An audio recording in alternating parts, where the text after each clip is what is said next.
Very quick recap of the first two sessions for those of you who missed it or didn't attend the entirety.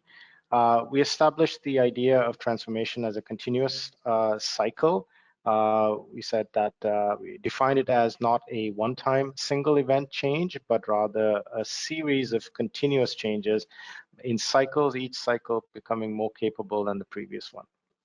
We talked about the aspects, the factors that matter the most in making transformations of this kind happen. We talked about vision leadership, the importance of culture, the importance of execution, but we really focused on the capability-based planning, which is the area that I would say matters significantly. We explored the idea of what capabilities are. We talked about the idea that a lot of organizations have some sort of strategy or plan, whether it's informal or formal, including financial, customer, process, and people. However, what's missing in most transformation plans is this idea of capabilities. And the idea of capabilities is an important one which focuses on what exactly you need to change to make the financial, the customer, the process, people, and technology, etc., happen. We used an analogy of muscle groups to explain what capabilities are. We talked about the idea that not like an athlete, we don't need to improve every single muscle in our body. We only need to improve the ones that matter to the sport you're in. Similarly, we use that analogy to explain an organization's capabilities. And a transformation doesn't have to change the entire organization, only the capabilities or the muscle groups that matter. A capability model or a capability map, a business architecture, as sometimes it's called, is a useful tool to identify areas of the company that matter, that are differentiating, and that will benefit from a transformation. We looked at the idea of using the capabilities as a way to begin or to map your initiatives and projects and sequence them in the priority that that you want improved. And we also defined a capability as a combination of processes, systems, data, technology, skills, people, basically anything that combined makes a capability happen. The topic came up about prioritizing which capabilities matter, which ones should you invest in, which ones should you defer for later. This is where the idea of linking came in. We looked at linking capabilities to financial, customer, process, people, technology, projects, initiatives. This increases the probability that you're focusing on the right capabilities. Some capabilities may have very few linkages and therefore probably are lower priority versus those that have a higher set of linkages to the other perspectives. We talked about the fact that this is difficult to do and keep in Excel sheets and in your head and on whiteboards. And we introduced the idea that Orbus software is an excellent tool that marries the three perspectives of enterprise architecture, projects, and training and change, and helps to keep those linkages in a unified and organized way and track it as things change. The next session was session 2. We talked about the enablers of transformation, and we looked at using data to see what really matters in transformations. We looked at whether methods such as agile and waterfall and such have had a significant impact. And the data, even though agile has been in existence since the 2000s, hasn't really affected project failure rates. And we introduced the idea of the Standish Group, who does an excellent piece of work on researching project success. And the success rate of projects has remained largely unchanged over the last decade or two. Most projects are still 50% over budget over time, and it doesn't appear that changes and advances in methods has made much of a difference. We also looked at if the increase in the number of project managements and certified architects has had an impact, and those two don't seem to have made a significant impact to the project success or failure rate. We proposed 4 areas that we believe might actually have an impact on project success and failure, and that is fundamentally solving the wrong problem. no matter what method you use, how good your people are, if you're fundamentally solving the wrong problem, chances of your project succeeding are quite low. If you do solve the right problem, but you don't find a good enough solution, that too has a greater impact on the success and failure of your project. Some complex organizations do try to make changes without understanding the current state, and that's also another root cause of failure, and incorrectly estimating schedule and cost. There might be others, but in our opinion, these 4 factors seem to matter more than methods and architecture practices and so forth. Even though those are essential, getting these right are critical to success.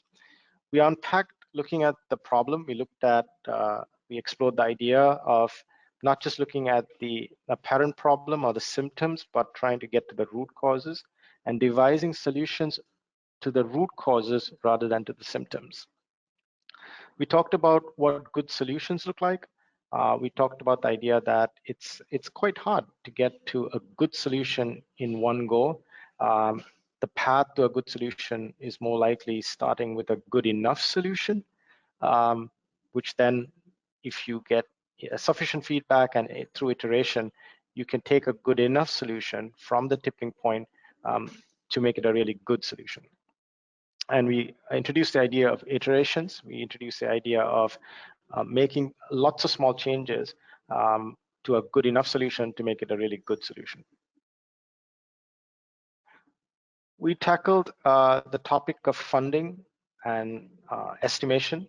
And the 2 key ideas that we left the last session was that estimation and funding and planning is difficult, but there are 2 techniques that you can use to reduce the risk, and that is allocate funding by phases. Try not to allocate funding into one big bucket, one big project, but rather break up the project into phases and allocate the funding in some proportion to those phases. Within each phase, try to plan to 66% of the available budget, and this is a rule of thumb. It's by no means scientific, and the reason it's 66 is the guidance is because if most projects are 50% over budget over time, planning to about 2/3 of your available budget means that gives you enough runway and gives you enough margin of error so that in the chance that you are over budget over time, you still land on the original budget. Today, we conclude the conversation and the seminar with 4 key ideas on how to sustain transformations. At this point, we hope that your transformation journeys have started well. You've defined your vision. You've identified the right problems. You've identified a good solution. You've managed to do training and change, and you've gotten past the early stages of getting a good solution out to a group of people who are starting to appreciate your solution. This topic and the final topic is about how do you sustain that momentum and initiative change until the entire transformation is complete. And that's kind of the topic today. Please feel free to ask questions along the way. I'm happy to stop and take any questions. But if not, let's get right into it. The first aspect of sustaining transformation is vision, but monitoring and flexibility. And I'll provide you a little bit more information on what that means. Second is continuous improvement and integration. And the third is resource allocation, incentives, and recognition. And finally, learning, training, and change. And simply patience and persistence. I found in unpacking areas such as this, sometimes mental models are very useful. I know it's helped me personally when I tackle complex subjects of this nature. So let's use a couple of mental models to unpack each of these areas one by one. This is the mental model I use personally when I think of vision, monitoring, and flexibility. You know you have a good solution when the solution itself is a system. Meaning there are no police officers or traffic controlling personnel on this street. It is relying on the responsibility of the citizens to know the speed limit and LED speed kind of radar cameras to help you adjust your speed. And that's a good system. It's self-sustaining, and it is scalable. It's a scalable solution. However, even though you might have a great vision, and you want to stay true to that vision, when you start measuring your KPIs that you set up in the previous phases, your measures of success, as you as you unravel the solution and roll out the solution, things may not go as according to plan. It's important to continue to measure, and when the metrics don't line up with the expectation, it's very important to understand and identify the blockers as to why and what might be the root cause of why the KPIs are not moving in the direction you wish to. You may also want to remain flexible. Things change. The economy changes, situation changes, companies, customers, products change. Remaining flexible to changing as the circumstances change is vital to sustaining transformations. Strong leadership and communication was the #1 factor identified in the first 2 discussions, and it continues to be in sustaining leadership. Getting leadership and commitment to start transformation projects is a challenge, but it's also essential that they continue to be your sponsors, continue to have strong leadership communication right through the subsequent cycles of transformation. Next slide is another very familiar mental model. I'm sure you've seen this many times. It was pioneered, about 10, 15 years ago. It's the technology adoption lifecycle. I think it's a very useful mental model, and if you haven't actually picked up this book and read it, I highly encourage you to do so. The idea is whether you're building a product in the market or whether you're making a change inside an organization, change generally happens in blocks or chunks, starting with the innovators or the early adopters. These are passionate individuals who welcome change. They are generally welcoming of new technologies, new processes, because they see the benefit of it. But a large majority of the companies, most organizations, are in the middle of the bell curve. They're pragmatists, they're early majority, late, and laggards. And the idea here is that however good your product is, it's not going to get adopted in one go into all these categories. The visionaries and early adopters are your best salespeople to sell to the next group of people. So the idea here is that your visionaries will help you sell to your pragmatists. Your pragmatists will help you sell to the conservatives and finally the skeptics. So even though you might be rolling out an enterprise solution inside your organization, you'll still find a very similar pattern, and creating channels for open communication and gathering feedback from each of these groups to understand what it would take to get to the next group of people, I think is a key idea and a mental model that I hope you'll find useful. The next idea is that change, like we talked about in the cycles in the first the first webinar, has to be a circular or iterative process. But there needs to be a bake-in time, meaning every time you make a significant change in one of the cycles, through planning, through doing, and through monitoring and checking it, you have to provide sufficient time between cycles for those changes to become part of the culture. If you change things too fast, you'll either face change fatigue or you wouldn't have given enough time for those changes to become part of the DNA of the company. So spacing out those changes strategically is a very important idea in sustaining transformations for the long run. Maybe cycle 1, you're changing your sales process. Give it time so that it becomes a standard operating procedure and part of the DNA, and then attempt the second cycle. Maybe you're changing operational support for those sales processes. That could be the second cycle, and then make that the standard, and so forth, in increasing increments. And finally, the idea of learning, training, change, patience, and persistence. The root cause of this, and this is an idea I'm sure you've seen, grief cycles, change cycles. This is a very useful mental model as to why fundamentally it takes time for change. It's because you are, in the end, changing not just systems, but giving people time to change their behaviors to adapt to the new system. People don't change. I'm sure, I think changing people is the hardest part of transformation, and giving people the patience, the time, the training and change to go through the inevitable phases of change. I think they refer to them as denial, anger, bargaining, depression, acceptance, and these changes don't happen linearly. They happen, in a complex way. Some people might go from anger to acceptance, denial to bargaining. It's very, very personal, very unique to the company's culture and the teams.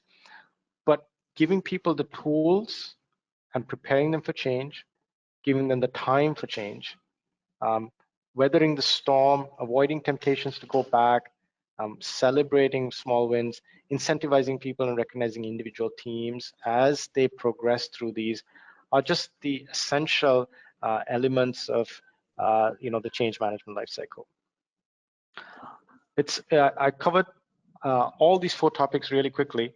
And I just kind of want to stop there and end this kind of webinar on that topic, but open it up for hopefully a bunch of Q&A and any questions you might have. We welcome on either the previous topics covered or the sustaining transformations topic. Ashok, I'm hoping that you can see me and you can hear me okay. We can, Natalia.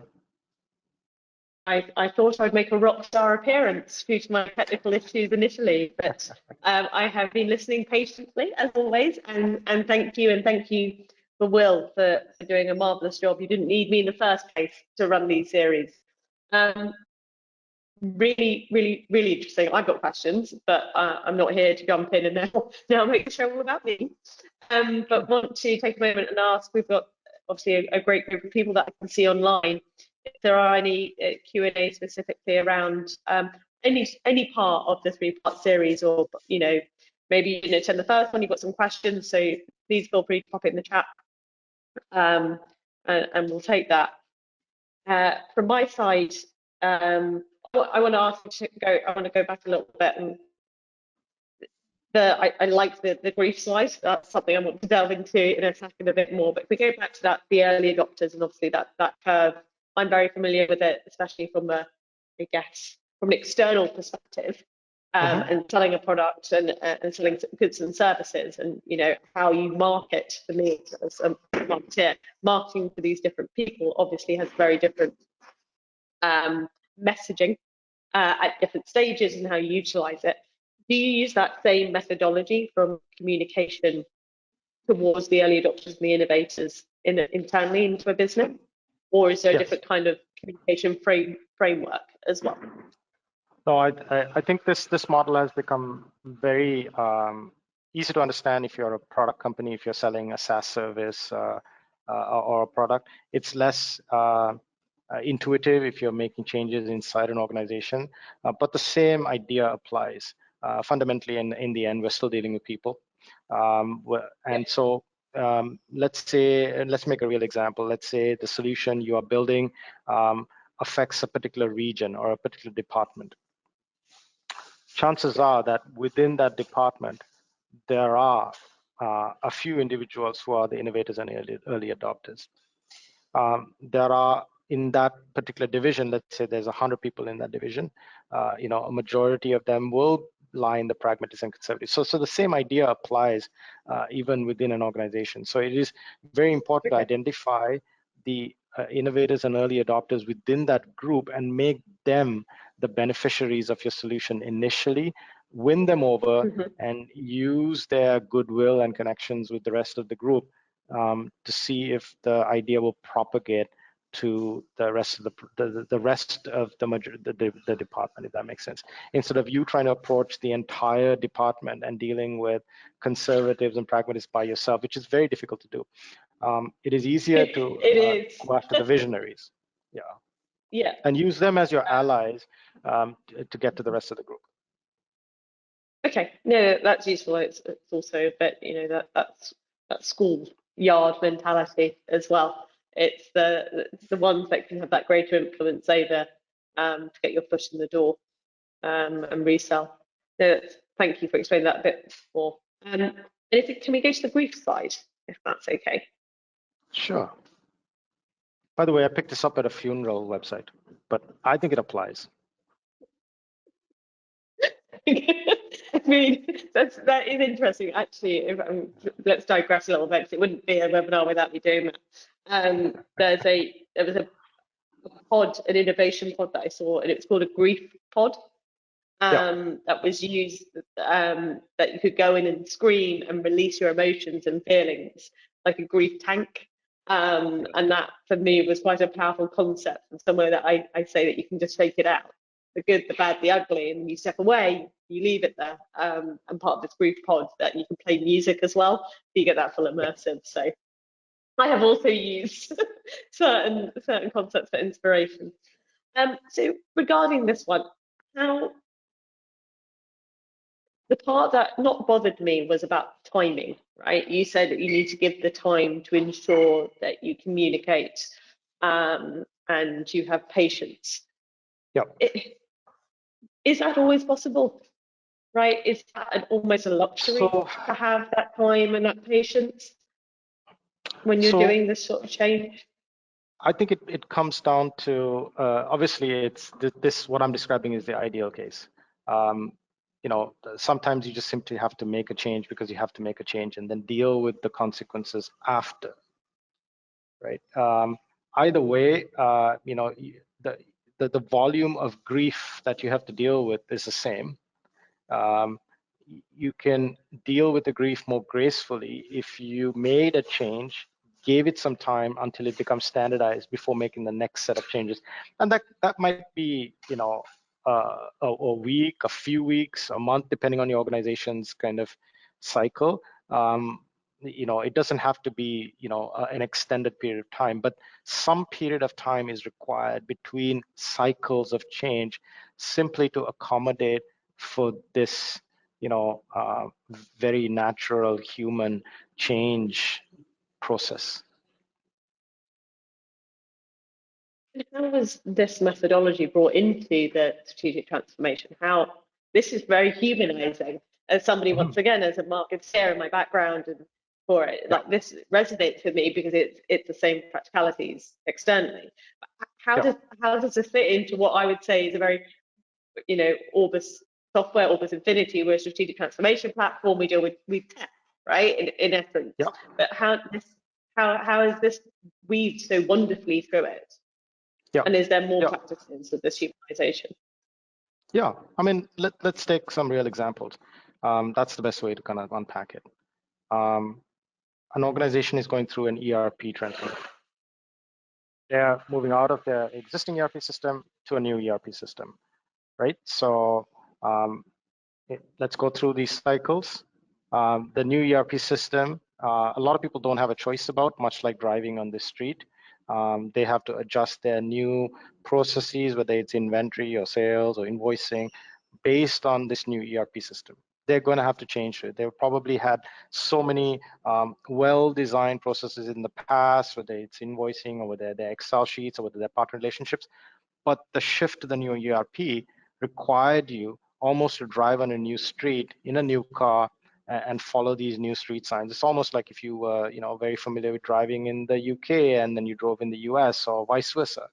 You have to adapt to that change pretty quickly. It's likely that even in an ERP transformation, there will be a few group of people who are picking it up faster, just getting adapted to the new change faster because they're able to go through that cycle much faster, right? Again, an ERP transformation is quite complex. It's unlikely that you are going to make a big bang change. I mean, there are some companies that do a big bang change. There are some companies who roll it out in modules or phases. Now, the question is the timing between them. Most successful transformations would roll out a module, give it some bake-in time, and go after the next module. That's a real example. Now, how does it come into this stages of grief? And the stages of grief are mostly for not the early adopters or the innovators. They seem to have something in them inherently that they bypass the stages of grief. They almost are energized by change, energized by something new. So this doesn't really apply to the innovators and early adopters. This is more for the late majority and the late adopters. because they have become familiar with a previous invoicing process or a previous, stock ordering system, whatever the case might be. So even though, this typically applies to losing something very meaningful in your life, whether it's a significant other, or some aspect of your life that was very meaningful that you had to lose, even though, an invoicing process you're used to in the past may not be comparable to losing a loved one, it is still a loss of some kind, a loss of a way of life that you were used to. So in that sense, it is it's a minor form of losing a loved one. No, it's very powerful, and it resonates. I'm instantly thinking of all of the different things that are going on for me, and in different ways where I can definitely see scenarios in relation. So very powerful messaging. And it doesn't mean that you just fill an organization with the visionaries and the early adopters in order to be more successful. That's not the solution either, just because they get their adrenaline rush from consistent change and really enjoy it, and they don't seem to be the ones feeling the grief, doesn't mean that that's a sustainable model either. That's right. That's very good observation, in the sense that the innovators and early adopters do get an adrenaline rush from change, but that is the minority of most organizations.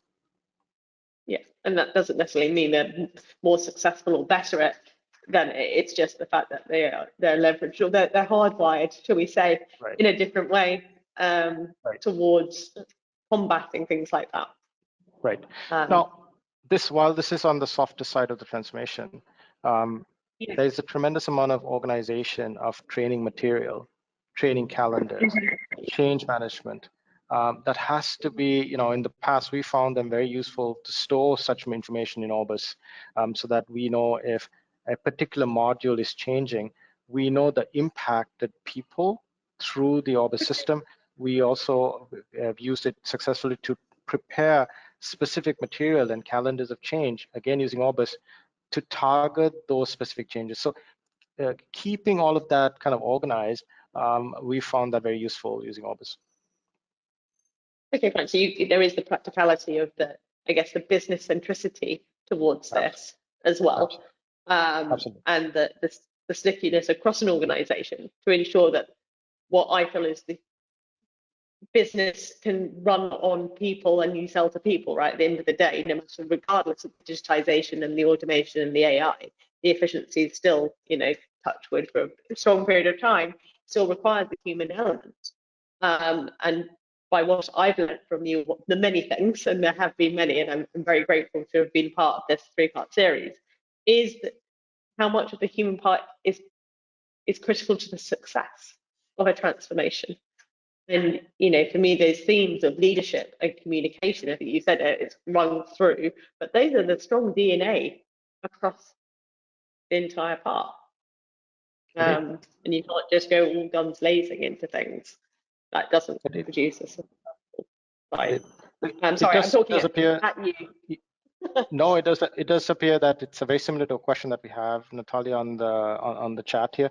Would it be possible to maybe see if we can unpack the question? Of course. Well, I'm just trying to find the question. So where are you seeing the question?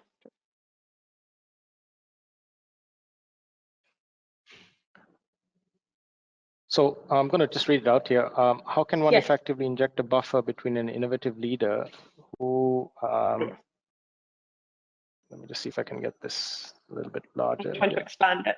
Yeah, between an innovative leader who constantly has new ideas that they immediately want to push forward without consulting anyone else, and the teams those changes impact. Okay, it's a good question and a common question. Sometimes, folks view leadership as being able to make decisive changes. It's an important quality of leadership to just be able to push the organization forward, even though the organization may not want to always go there.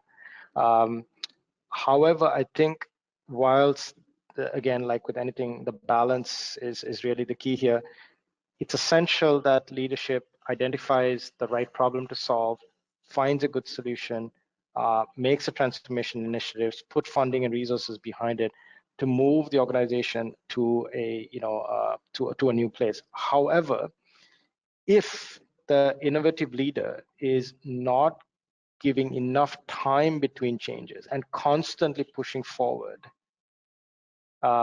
without giving people the time and space to adjust to the impact of these changes, you could actually have the opposite of the negative effect of transformation. It's unsustainable transformation at that point, right? So this kind of goes back to the idea. I mean, the short answer to your question is, you cannot inject a buffer between innovative leaders and those and the others. What you can do is inject a time buffer, request some way to inject time between changes. Can be built into the process as well, though, can't it? That's right. That's right. Side. Yeah, and that time does two things. The time gives people a chance to adopt a change, but the time also gives the leadership the ability to measure and monitor the impact of those changes and make course corrections to the next cycle. Yeah, it's the learning part, right, as well, so that you can. I hope that answered the question of the participants. Any other questions? Happy to take any more. All right, Natalia, I think that's a wrap from my side. Wonderful. Right. Well, look, thank you for working with us, obviously in general, but also the course of the last few months to bring the series to life. I definitely want to do more.